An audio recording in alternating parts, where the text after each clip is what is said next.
Nos últimos dias eu trouxe para vocês o review da RX 7900 XTX, essa que é a mais nova, melhor placa de vídeo da AMD, 24 GB de memória, $1.000, bastante performance, chega a encostar na própria 4090, vejam o vídeo que eu trouxe recentemente, está aparecendo aqui no canto, mas hoje é dia de testar a sua irmã menor, uma placa que é um pouco mais barata, um pouco mais lenta também. Será que vale a pena economizar? Temos aqui em mãos então a RX 7900 XT 20 GB. Uma placa que está custando no preço anunciado de $899, eu não sei ainda os preços em reais, por isso que só falo em dólar, tá? Basicamente ela fica custando então $100 apenas a menos em relação à versão XTX. E nesse vídeo eu vou trazer os testes, claro, em relação à XTX e outras placas para a gente entender se essa placa tem ou não um bom custo-benefício, tá? Trouxe também uma placa da geração passada, a 6800 XT, modelo de referência. Sei que não concorrem diretamente, mas é uma placa bastante popular quando a gente fala de AMD na geração passada e nesse segmento, tá? Para que a gente tenha um norte a mais na performance, ok? Bom, pessoal, então, começando a falar aqui em resumo para vocês os principais diferenciais dessa nova arquitetura, para quem não acompanhou o vídeo passado, né? A AMD agora está trazendo pela primeira vez na história uma GPU no formato chiplet.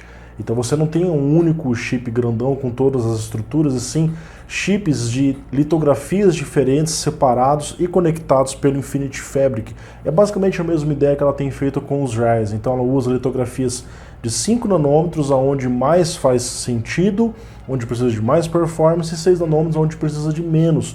Com isso ela consegue também economizar. Talvez esse seja um dos motivos pelo qual a AMD começou a lançar essas placas com um preço bem menor em relação da NVIDIA. Essa placa mesmo, que tem a proposta de se aproximar de uma 4080, né? Eu vou trazer o review com a 4080 em breve, ela tá chegando para mim, tá? Tive uns probleminhas aqui com a alfândega, tá?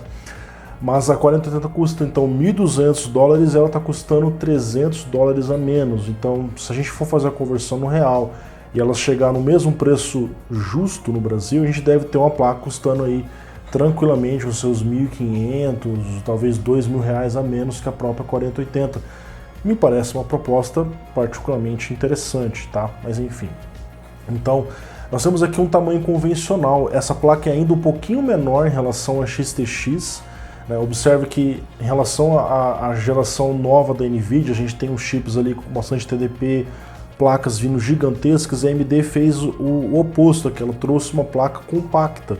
Apesar de ser uma triple fan, não é das maiores triple fans, você vê que ela tem apenas 2.5 slots, e ela fica um pouquinho menor ainda em relação à XT, tá certo? Quando a gente olha aqui em relação aos conectores de alimentação, ela manteve os mesmos dois conectores de 8 pinos da XTX, isso deixa uma margenzinha um pouco melhor para essa placa. Esses dois conectores, junto com a alimentação do slot PCI Express, podem fornecer para ela até 375 watts. Até uma observação importante que passou despercebida por muitas pessoas: quando a AMD anunciou essa placa, ela disse que ela teria um consumo máximo da placa toda de 300 watts. Mas na verdade é de 315, isso porque a AMD, no meio tempo entre eles anunciarem e lançarem, perceberam que se eles colocassem 15 watts a mais na GPU, iria aumentar a performance num nível interessante com um pequeno aumento de consumo. Então, oficialmente o TBP, que é o Total Board Power da placa, é 315, tá? Isso deixa ela num patamar próximo ao que entrega ali uma 4080, um pouco a menos em relação à 7900 XTX que eu trouxe no último review, tá certo? Bom, ela mantém as mesmas opções de conectividade moderna da XTX, então você vê que assim, ela ficou um pouquinho mais compacta, ela tem um design até bem parecido, mas ela mantém DisplayPort 2.1, isso garante, por exemplo, 8K, 165 Hz, que é uma conectividade insana. Hoje em dia ninguém está utilizando isso, mas é mais para o futuro. Ou, por exemplo, posso pôr 4 telas 4K até 480 Hz, que é um negócio bastante insano por aqui, né? Parte de codificação, o pessoal não ficou para trás em relação às NVIDIA, as novas Ada Lovelace, né, geração 4000 trouxe a V1, a NVIDIA trouxe de uma forma completa, tanto para codificar quanto para decodificar, e a AMD seguiu o mesmo. Então você tem a V1 agora nas GPUs Intel Arc, nas novas AMD e nas novas NVIDIA. Ficou claro que vai se tornar um padrão isso, não é? Esse é um diferencial interessante dessas placas. Rapidamente, em relação às especificações, pessoal, o que ela reduz em relação a XTX? Infinity Cache, 96 MB, na XTX aqui nós temos 80 MB. É natural que ela perca um pouco porque ela tem menos estruturas, menos núcleos, então ela vai ficar um pouquinho mais lenta. Barramento, pessoal, XTX 384 bits, aqui 320 bits, que também é normal porque a placa tem menos chips de memória, então ela vai ter um barramento naturalmente menor. Mas falando em quantidade de VRAM, acho que 20 GB tá de bom tamanho para as pessoas, acredito eu, né? Vazão de memória, consequentemente, é menor, dos 960 GB por segundo, a XTX ela cai para 800 GB aqui, dá para você fazer overclock, recuperar isso se você quiser. Também perde um pouco nos Ray Accelerators, ela vai ter menos Ray Accelerators para você usar o Ray Tracing. E os AI Accelerators, que são basicamente os Tensor Cores da AMD, ela cai de 192 na XTX para 168 na XT. Aí você começa a pensar assim, cara, ela reduziu só $100, mas teve umas reduçõezinhas até que boas nas especificações, né? Vamos ver na performance daqui a pouquinho como que isso se comporta, para ver se realmente vale a pena economizar essa graninha de diferença que houve aqui. Em relação ao visual, como vocês podem ver, eu vou colocar algumas imagens lado a lado, as placas são muito parecidas, então muda um detalhezinho ou outro. A XTX ela vai ter um black piano aqui na parte da frente, além de ser um pouquinho maior, tem os LEDs da XTX, enquanto que essa placa não tem iluminação, é uma placa chapada. Eu acho que até poderia ter vindo com uma iluminação, pelo menos na logo Radeon, aqui um LED em vermelho, que sempre foi um charme, uma característica de gerações da AMD há muito tempo. Confesso que não gostei muito de ver a placa totalmente apagada sendo um projeto da AMD. Acho que não precisaria ter economizado nesse ponto aqui, tá certo? Então, 3 fãs desse caso não tem aquele termistor que faz a medição da temperatura do ar que entra na terceira fan. Então essa placa não tem, só a versão XTX que traz isso, tá? Na parte de cima, bem parecidas, 3 linhas vermelhas indicando que é a terceira geração RDNA, os 2 conectores, backplate traseiro bem parecido, e as conexões ali, HDMI DisplayPort, USB-C para DisplayPort que vocês já conhecem, tá certo? É uma placa que também tem um peso bastante interessante, a placa passa uma boa sensação de robustez porque ela é construída numa liga de alumínio. Então é uma placa realmente bastante sólida e robusta, digna de uma placa de referência. E se a gente olha em relação às últimas referências da AMD, olha, essa daqui está mais bonita e mais robusta na minha opinião. Desde a série passada lá, da 6800 XT, que já tinha melhorado muito em relação às antigas referências, série 400 ou a série 5000 que veio no blower ainda, cara. Aquela placa era terrivelmente quente, né? Mas enfim, pessoal, vamos partir para os testes de performance. E um pequeno disclaimer aqui. No último vídeo eu trouxe os testes lado a lado em vídeos para que vocês pudessem ver. E as pessoas falam assim, Lucas, a gente prefere ver gráficos que dá para comparar melhor, assim, vendo no vídeo. Enfim, o que eu fiz hoje? Eu vou trazer só os testes em gráficos. E quando chegar a minha 4080, eu vou trazer os testes com ela, aí eu coloco um vídeo extra com todos os testes lado a lado para que vocês possam acompanhar, tá certo? E também as pessoas no último vídeo falam assim, Lucas, você testou com FSR, cara, tem que ser performance bruta, você testou com DLSS também, não pode, cara. Aí eu fiquei assim, peraí, mas as pessoas falam que a NVIDIA é melhor porque tem DLSS. Ou que a AMD é melhor porque o FSR é compatível em mais gerações, nas próprias placas da NVIDIA também. Aí eu uso, as pessoas, não, tem que tirar isso daí, cara, é performance bruta. Então o que eu fiz hoje? Eu trouxe os dois para vocês. Briguem à vontade nos comentários agora, tá? Começando aqui então, Assassin's Creed Valhalla, gráfico em Ultra, né, no máximo possível do jogo, em 1440p.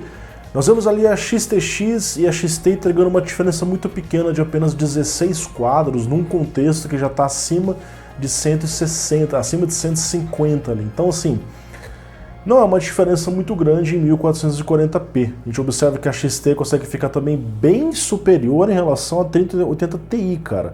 É um jogo que a AMD realmente se dá um pouco melhor, tá? Mas é surpreendente ver o quanto ela está entregando a mais. E em relação a própria 4090, nós vemos que a XTX está ali basicamente no mesmo desempenho, cara, mudando muito pouquinho o frame rate, tá? Porém, 4090 e 1440p ela tá meio gargalada, tá? Então quando a gente olha ali para 4K, ela dá uma distanciada um pouco maior em relação à XTX. A XT fica 13 quadros abaixo, ainda mantendo uma performance superior em relação à 3080 Ti. Na geração passada era comum a gente ver acontecendo, no caso de resoluções maiores, a AMD começava a recuar a performance, tá? E aqui a gente percebe que ela continua mantendo um bom nível. Por que aconteceu isso na geração passada? A largura de banda real era baixa. Então você tinha placas com 256 bits, 192 bits e, consequentemente, a largura de banda real era menor. Eles compensavam um pouco com o Infinity Cache, mas fazia mais diferença em resoluções como Full HD. Agora, como essas placas têm um barramento mais robusto, 320 bits, 384 bits, largura de banda real lá em cima, mais o Infinity Cache de segunda geração, com uma conexão muito alta ali entre os chiplets, a gente consegue manter um bom nível de performance mesmo em resoluções maiores, tá certo? Partindo aqui agora então para Cyberpunk 2077, esse aqui é um jogo que tem o FSR e o DLSS. No caso, Assassin's Creed Valhalla não tem. Então nós temos agora as duas comparações e uma única resolução 1440p. Começando então ali sem nenhum tipo de upscaling, pessoal, a XTX está ficando apenas ali 17 quadros abaixo da 4090, que é uma performance interessante para uma placa que custa bem menos, né? 4090 está custando 60% mais que ela, tá? E aí a XT está ficando ali com um nível de desempenho um pouco abaixo da XTX, custando $100 a menos. Pelos testes iniciais a gente começa a perceber que de repente ela poderia custar um pouco a menos, né? Ela está com uma diferença de performance ok, razoável, para um preço muito parecido. De repente, se ela custasse aí os seus R$799, poderia ser mais interessante. Claro que o próprio mercado se autorregulando, ela pode cair no futuro, isso não é exatamente um problema, tá? E aí quando a gente ativa os upscalings, o DLSS 2, FSR 2 e mesmo o DLSS 3, que só tem hoje na 4090 e 4080, cara, 4090 vai lá para cima, é um frame generator, né? E com o DLSS 2, ela acaba ficando no nível de desempenho médio ali, empatado com a XTX. Então você vê que o FSR 2 está dando um gás maior na XTX do que o DLSS fez na 4090 em 4K. Embora a mínima da 4090 realmente ficou melhor, tá? Então basicamente é isso. A gente observa que os resultados ficaram melhores com o DLSS, com o FSR te dá mais margem. Mas para essa resolução não é exatamente um problema, não precisaria exatamente estar ativando. Para 4K já faz um pouco mais sentido, porque na resolução nativa a XTX está fazendo 67, a XT está fazendo 58, e quando a gente pensa em jogos assim, às vezes faz mais sentido você ter uma margenzinha um pouco melhor. Observe que eu estou usando o FSR no modo qualidade, em 4K eu poderia estar usando até um modo um pouco menor, tipo desempenho, para ter mais FPS, já que eu tenho muitos pixels para ser trabalhados. Mas mesmo no modo qualidade estamos ganhando um pouco mais de desempenho aqui, tá? E aí dá uma sobrevida a mais na XTX e na XT. Mas é fato, pessoal, que, cara, as NVIDIA, elas estão com um desempenho um pouco melhor ali, tá? Especialmente falando de DLSS 3. Em uma pequena pausa, a AMD prometeu que vai lançar o FSR 3 no ano que vem, justamente para fazer frente ao DLSS 3. Não temos expectativa ainda de quando vai chegar e se é tão bom quanto o DLSS 3, tá certo? Ok, pessoal, vindo agora aqui para Flight Simulator, fica muito claro que é um gargalo de CPU, um gargalo da engine, por conta da forma como o jogo é feito. Então, independente se eu ativar o FSR ou o DLSS, praticamente não faz diferença nenhuma. O único que vai fazer diferença aqui é o DLSS 3, porque aí ele independe do gargalo do CPU, ele gera frames ali no meio, então ele está fazendo, cara, é absurdo, ele está mais do que dobrando o frame rate. E curiosamente a 4090 estava tão gargalada ali em 1440p que ela estava até abaixo da própria 3080 Ti, cara. Faz sentido isso? Não faz sentido, mas aconteceu. Com o DLSS 3, cara, ela tá lá em cima. Você vê que não usando nenhum upscaling, cara, não quero usar nada. Por incrível que pareça, a XTX está até um pouco acima da 4090, além da própria XT. Olha que curioso, cara. Então você vê que de jogo para jogo a coisa pode mudar um pouco de figura. Indo para 4K, aí a 4090 dá aquela despertada, opa, agora sim. ela sobe no teste ali sem o DLSS, ela dá uma vantagem um pouco maior em relação à XT, embora a vantagem não é nem tão grande para a diferença de preço que ambas as placas têm, tá? E só usando a DLSS 3 que realmente ela vai lá para cima. Cara, é tanto frame rate que eu posso simplesmente rodar isso aqui uma tela 8K, enfim, temos espaço para fazer isso com a 4090 ou com a 4080 por conta do DLSS 3. FSR2 está sim aumentando bem a performance em 4K, observa que o que ele não fez no 1440p por conta do gargalo, está fazendo em 4K para ambas as placas. E a XT está ficando ali em relação à 3080 Ti mais rápida que ela, cara. E a XT em tese custa menos que uma 3080 Ti, que tem sofrido reduções de preço por parte da Nvidia. God of War 1440p, preset Ultra, DirectX 11, a única engine disponível, a única API disponível, tá? 4090 vencendo nos dois cenários, com e sem o DLSS 2, mas a XTX e a XT estão bem posicionadas, estão bem acima da 3080 Ti, então ambas ficam ali disputando contra a 4080, que vai, como eu disse para vocês, vai ter em breve, vou incluir ela aqui nos meus testes, né? É uma coisa que foge do meu controle. E quando a gente ativou o FSR DLSS, deram um gás, mas realmente, cara, está fazendo mais de 100 quadros, então não faz tanta diferença. Até observar ali que a 6800 XT está desempenhando bem ainda para uma placa da geração passada, cara. Custando menos, ela ainda pode valer a pena em relação às placas novas, tá? Em 4K, você vê que a 6800 XT continua fazendo um frame rate legal em 60, a 4090 dá aquela desbloqueada, dá uma subida, e ambas as placas XTX e XT ficam relativamente bem posicionadas para o preço e performance que oferecem, tá certo? Vindo aqui agora para Red Dead Redemption 2, benchmark 1440p, mais um game que traz o suporte DLSS e FSR 2, tá? Nós vemos a 4090 entregando 150 quadros, bastante margem, XTX 127, XT 111, acima ainda da 3080 Ti. Quando nós ativamos os recursos, basicamente as mesmas posições se mantiveram. Ocorre que a XTX ela deu uma aproximada da 4090. É como se o FSR2 estivesse impulsionando mais a performance dela aqui, tá? E as outras placas de baixo ganharam performance, mas ficaram mais ou menos na mesma escada, na mesma escala de ganhos ali. Em 4K, você vê 4090, ela tá fazendo ali 131 quadros com o DLSS 2, ela já dá aquela desbloqueada por conta de ser uma resolução mais pesada, é melhor aproveitada em 4K. Até um ponto importante, Lucas, eu tenho um monitor Full HD. Você pode comprar placas mais fracas, cara. Isso aqui são placas para quem quer investir em monitor pesado, tá? 2K para cima, ultra wide, daqueles 3440 por 1440, coisas desse tipo, são placas muito fortes para isso, tá? Então, basicamente, a mesma escada de performance que a gente viu no teste passado, só a 4090 deu uma distanciada um pouquinho mais. Resident Evil Village, rodando no preset máximo absoluto, com 8 GB de VRAM ali no game, HBO Plus com Ray Tracing, o jogo não tem FSR 2 ou DLSS, ele só tem FSR 1.0, que é bem ruizinho, por isso que eu nem usei aqui, tá? Então nós temos só performance bruta, né? Tanto em 1440p quanto em 4K. Basicamente, as mesmas posições se mantêm nas duas resoluções. Ocorre que em 4K, a 4090 dá um gás um pouquinho a mais em relação ao que ela estava dando em 1440p em relação a XTX. Então a XTX está fazendo 190 versus 238, em 4K 143 versus 213. A XT continua bem posicionada, ela fica acima da 3080 Ti, tanto em 4K quanto em 2K, tá? Não utilizando nenhuma técnica de upscaling, então são placas suficientes para rodar esse game. Spider-Man rodando em 1440p, esse jogo tem o FSR, DLSS exclusivo, Frame Generator, que é o DLSS 3.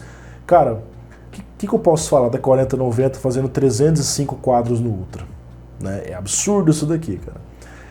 Não considerando o upscaling, né? Ou seja, a resolução nativa, nós temos a XTX muito próxima a ela, ali fazendo 166 versus 178, cara, ela custa muito menos, está fazendo quase a mesma performance. A XT também está bem encostado com ela e custa menos, tá? E em 4K, e usando o FSR 2.0 e o DLSS 2, nós vemos ali alguns ganhos de performance, nessa resolução não faz tanta diferença assim, tá? Faria de repente para usar o Ray Tracing. Em 4K agora sim, 4090 continua lá em cima, DLSS 2, DLSS 3.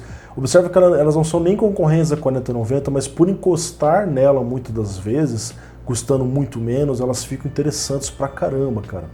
Então, mais uma vez, a XT acima da 3080 Ti, que é uma placa muito forte da geração anterior, né?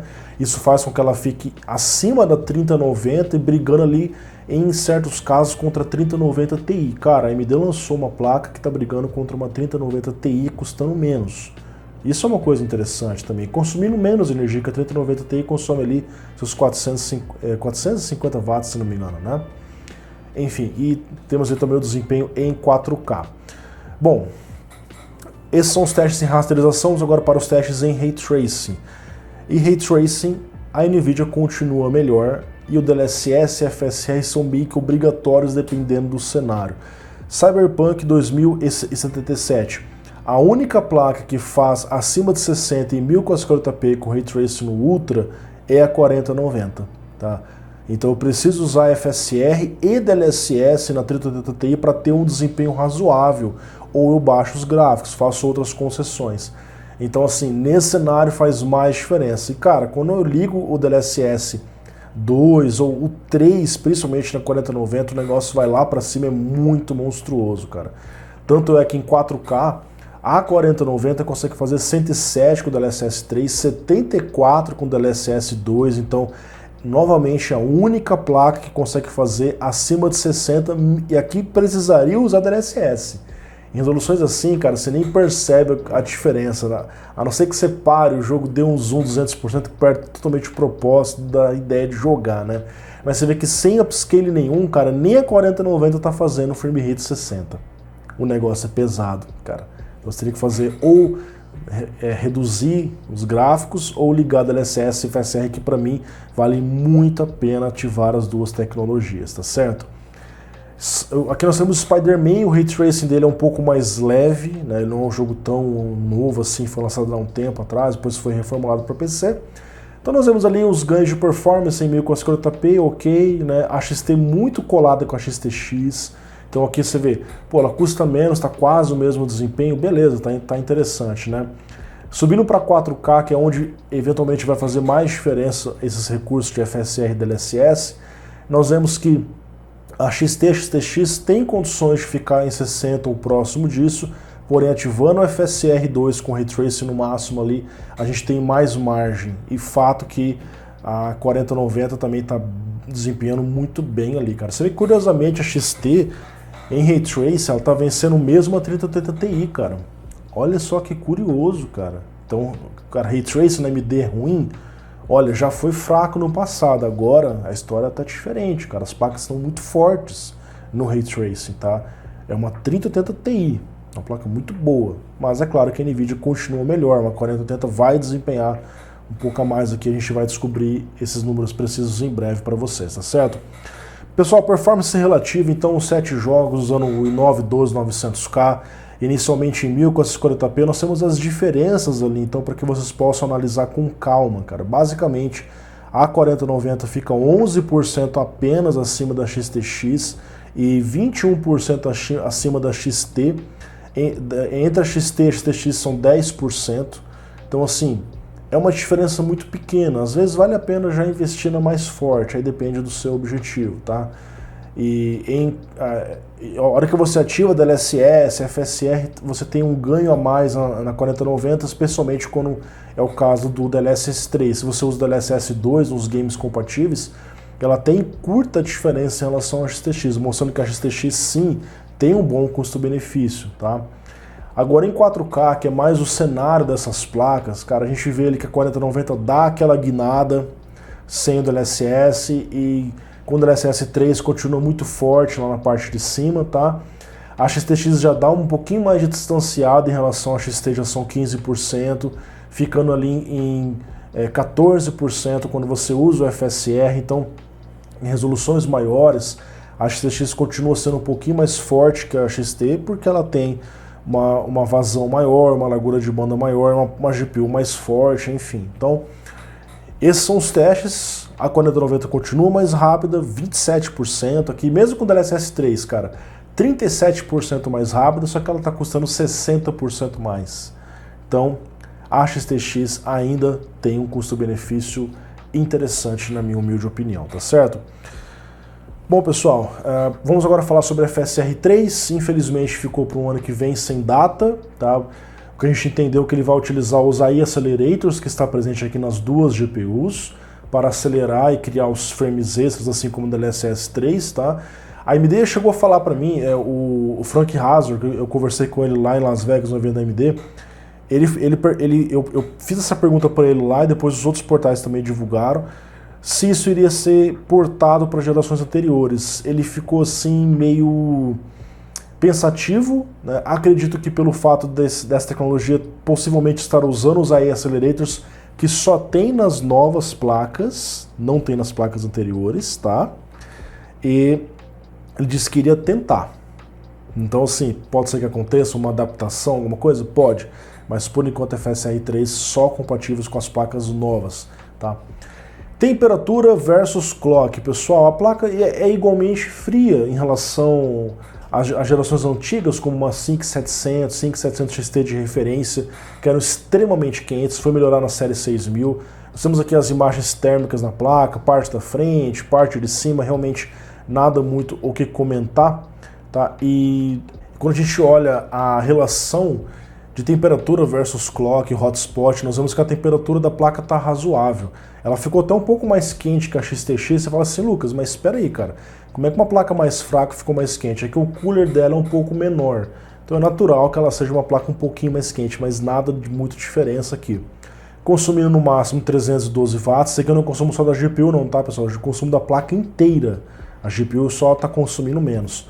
E o clock médio de 2326, é um clock também um pouco abaixo em relação ao que a XTX pode entregar, com uma temperatura modesta, uma temperatura moderada, tá certo? Com isso chegamos ao final de mais um breve vídeo. Hoje eu foquei mais nos testes em games do que em outros tipos de testes, como produtividade, embora eu vou trazer uma atualização sobre isso em um futuro vídeo. Galera, a XT é uma placa também interessante, ela oferece um bom nível de performance, ela ficou acima da 3080 Ti, que é uma placa muito forte, eu uso nos meus testes de CPU até hoje essa placa, você acha hoje ela no Brasil em promoções aí, que tem caído muito, tem cortado os preços dessas placas, já cheguei a ver por 5 mil e pouco, mas normalmente o preço dela está entre 6 a 8 mil reais, que é a faixa de preço que essa placa deve estar entrando, oferecendo mais desempenho em rasterização e mesmo em Ray Tracing, em alguns cenários, a gente viu mais desempenho, tá? E ainda com a possibilidade de, no futuro, vir o FSR, que não é uma possibilidade, é uma certeza, vai vir o FSR 3. Então quando vir o FSR 3, essa é uma promessa interessante, o dobro do FPS em relação ao FSR 2, essa placa ela vai desempenhar muito bem, cara, ela vai passar ali o nível de desempenho da 4080 com bastante margem, vai encostar na 4090, podendo até passar ela sem rasterização, sem upscaling, coisas do tipo. A própria XTX deve, inclusive, passar a 4090, tá? Então, assim, são diferenciais interessantes que ainda não estão sendo usados aqui. É claro que, pô, Lucas, eu vou comprar um negócio esperando lançar. Cara, você pode esperar lançar para comprar, ver se vale a pena ou não, tá? O ponto é que a AMD conseguiu trazer placas no momento que a NVIDIA falava que não teria como reduzir os preços mais. Vocês lembram disso? O próprio Jensen Huang, o CEO da NVIDIA, falou isso.